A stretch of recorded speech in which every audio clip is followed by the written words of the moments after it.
नमस्कार। कभी सोचा है एक ऐसी किताब के बारे में जो लिखी तो गई थी करीब 500 साल पहले, लेकिन आज भी करोड़ों लोगों के दिलों में बसती है, उन्हें रास्ता दिखाती है। जी हाँ, बात हो रही है गोस्वामी तुलसीदास जी के महाकाव्य श्री रामचरितमानस की। देखिए, ये सिर्फ एक कहानी नहीं है, ये तो ज्ञान, भक्ति और धर्म का एक ऐसा गहरा सागर है। तो चलिए आज इसी सागर में एक डुबकी लगाते हैं। और इस महाकाव्य के बिल्कुल केंद्र में हैं श्री राम और माता सीता। राम, जिन्हें हम मर्यादा पुरुषोत्तम कहते हैं, और सीता, जो त्याग और पवित्रता की पहचान है। असल में उनका जीवन ही हमें बताता है कि सही रास्ते पर, धर्म के रास्ते पर चलना होता क्या है। तो ये सिर्फ एक सफर की कहानी नहीं है, बल्कि इंसानी उसूलों की एक बहुत ही गहरी पड़ताल है। तो सवाल ये उठता है कि आखिर 16वीं सदी के इस ग्रंथ में ऐसा क्या है, ऐसी कौन सी बात है जो इसे आज भी, इतने सालों बाद भी हर किसी के लिए इतनी जरूरी और पूजनीय बनाती है। चलिए इसी बात को समझने की कोशिश करते हैं। तो सबसे पहले बात करते हैं इसी की कि ये एक अद्वितीय ग्रंथ क्यों है। देखिए, किसी भी चीज को समझने के लिए उसके नाम को समझना बहुत जरूरी है।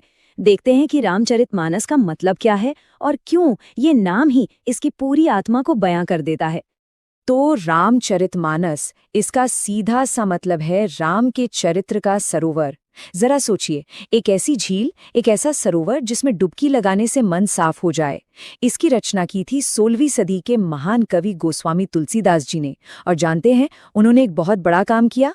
उन्होंने संस्कृत की रामायण को आम लोगों की भाषा यानी अवधी में लिखा, ताकि हर कोई इसे पढ़ और समझ सके। और श्री राम को सिर्फ एक आदर्श राजा नहीं, बल्कि साक्षात परमेश्वर के रूप में दिखाया। अब राम की कहानी जो है ना, वो सिर्फ एक घटना नहीं है, ये असल में 4 मजबूत खंभों पर टिकी है। पहला है धर्म, मतलब हर हाल में अपना सही कर्तव्य निभाना। दूसरा है भक्ति, यानी ईश्वर के लिए एक सच्चा निस्वार्थ समर्पण। तीसरा है ज्ञान, यानी सच और झूठ में फर्क करने की समझ। और चौथा आदर्श जीवन, मतलब इन सब बातों को अपनी जिंदगी में कैसे उतारना है। पूरी की पूरी कहानी इन्हीं 4 चीजों के इर्द गिर्द घूमती है।